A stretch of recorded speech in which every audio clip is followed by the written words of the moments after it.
Perlakuan romantis bisa ditunjukkan oleh siapa saja. Tak memandang usia, tua atau muda, pria atau wanita, semuanya bisa melakukan hal romantis demi membuat pasangan bahagia. Seperti halnya perlakuan romantis yang ditunjukkan seorang pria lanjut usia, lansia, berikut ini. Dengan begitu manis, pria yang rambutnya sudah memutih itu memberikan kejutan untuk sang istri. Dilihat dalam unggahan yang dibagikan di akun Instagram @undercover.it, mulanya tampak seorang kakek yang mengenakan kaos lengan buntung dan celana pendek sedang berdiri di depan pintu rumah. Kakek tersebut tampak menunggu seseorang dengan seikat bunga yang ia sembunyikan di belakang punggung.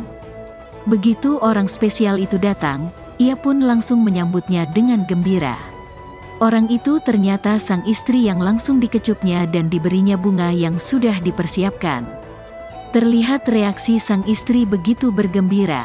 Perempuan lansia itu tampak berteriak dan langsung memeluk dan mencium bunga yang diberikan suaminya.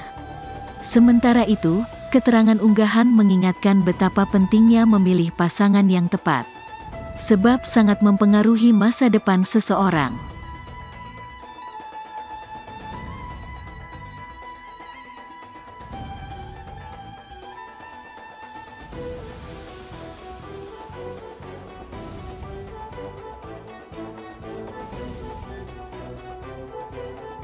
Terima kasih sudah nonton.